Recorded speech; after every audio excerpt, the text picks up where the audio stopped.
ایره باید داشته باشیم که اعتکاف برای زنان در خانهش باید باشه. خانه در خانه باید اگر جای وسیع و اتاق زیاد باشه، مناسب است که یک اتاق مخصوصی نماز باشه. مسجد خانه زنا به طور عموم در موجه نماز خود ادا بکنن، به خاطر که در خانه خود طفلاست، نانخوریست، چتل میشه جای. یک جای مخصوص که باشه، بعض متوجه می باشن که در اتاق طفلا الا نشون، چتلی نشوه، پاک ستره نگاه شوه، نمازهای 5 وقتی خود در یک جای معین ادا بکنن. او را میگن مسجد خانه. زنان فقها میگن زنا در مسجد خانه خود اعتکاف بکنن، در مسجد خانه خود اعتکاف کنن. اگر یک جای مخصوص برای اعتکاف برای مسجد در خانه تعیین نبود، امی پیش از اعتکاف تعیین بکنن که نمی جای نماز ما و جای اعتکاف ما. بعضم مشکل نداره، بعضم احتمال داره مشکل نداره. غیر مقلدین لا مذهبا خدا یاره هدایت کنه، بگو آمین. یا میگن نه به مسجدا برن، در مسجدا اعتکاف بکنن. نه، جنجال دایی بود که 5 وقت نماز و تراویح و نماز جمعه فقهای ما میگن نظام ما و امارت اسلامی و حج و اوقاف و امر بالمعروف هم فرمان صادر کرده که زنا به مساجد نروند. در مطابق مذهب حنفی رفتن زنان به مساجد به تراویح و جمعه و به نمازات درست نیست، دور وقت فتنه است، نباید بروند. در او جنجال بود که 5 دقیقه و 10 دقیقه و نیم ساعت در بر میگیره، حالی که 24 ساعته زنا را در مسجد بشانی برای اعتکاف چی حال خواهد شد؟ از ثوابش کرد عذاب باز خود زنا کش یک جای جمع شود. الله اکبر. این درست نیست.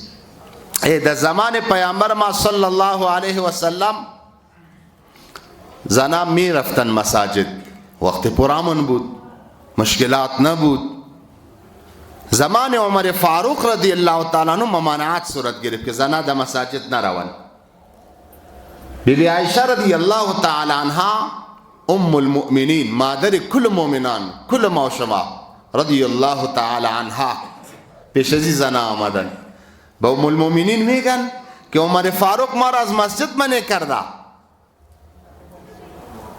ما چرا به مسجد نریم؟ بیبی عایشه صدیقه رضی الله عنها چی میگه برش؟ حدیث صحیح بخاری است، امام بخاری آورده، مصنف ابن ابی شیبه دیگه کتابای حدیثی روایت می آورن.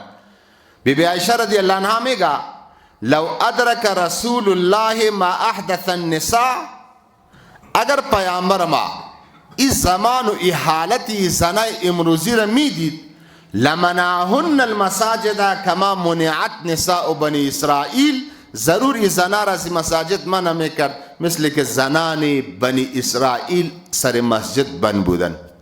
ای در زمان صحابه مردم محفوظ، همه صحابه، همه فیض یافته صحبت محمد مصطفی صلی الله علیه و سلم، همه اولیاء الله، همه بزرگا، همه جنتی رضی الله عنهم و رضوا عنه.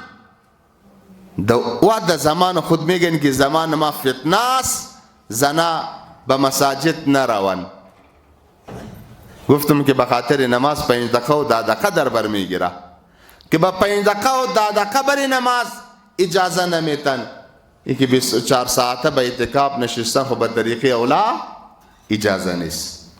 فقهای جدید و قدیم شامی، رد المعتار، تاترخانیه، فتح القدیر، این کل فتاوهای قدیم ما و جدید، فتاوى دارالعلوم دیوبند، فتاوى حقانیه، فتاوى فریدیه، رحیمیه، منبع العلوم، احسن الفتاوى، کفایت المفتی، استاس و مسائل داغه حل، این تمام فتاوهای موجوده، فتاوى دارالعلوم زکریه، فتاوى عثمانیه، این کل فتاوها مدارم کلشا، این کلش به اتفاق نوشته میکنن و کلش نشانی کردیم.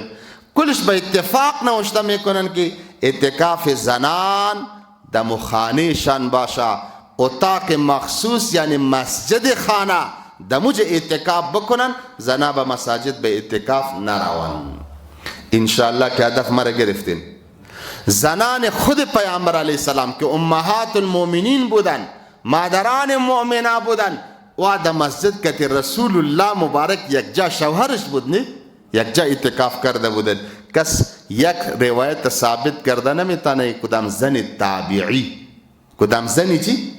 تابعی و صحابی در مسجد رفته باشه و اعتکاف کرده باشه. در 1300-1400 سال در روایت موجود نیست. مادران مؤمنان با او مادرها بودن دیگه، بس خود رسول الله مبارک کتیش بود، خانهش در داخل مسجد بود که پیزا جداست. به هر حال اعتکاف زنان در داخل خانهش، اتاق نماز خانی، یک اتاق تعیین بکنن به خاطر نماز که او را حفاظت کرده باشن و دموج اعتکاف بکنن. خوی را به یاد داشته باشن زن که به اعتکاف میشین از نفاس از حیث بیت پاک باش، مریضی نداشته باشه. مریض اگر مریضی آمد اعتکافش باطل میشه. قضایی از اعتکاف با سرش لازم است.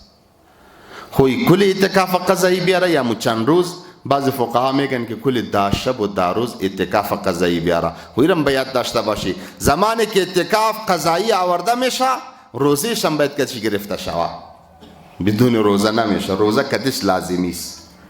خوب بهتر است، راجی است. اکثر علما میگن به خاطر سهولتش، به طور مثال 7 روز ششته بود زن در اعتکاف، روز هفتم مریض شد، علی بعد از 3 روز ماندنی، 3 روز یا 2 روز یا 4 روز هر چقدر روزی که این مریض شده، بعد از رمضان امو 2 روز و 3 روز و 4 روز امو روزه را قضایی بیاره، در اعتکاف بشینه و روزه بگیره کتش. این سهولت است برای ازیا. اگر توانش بود کلی 10 روز قضایی می آورد بازم مشکل نبود، بهتر است.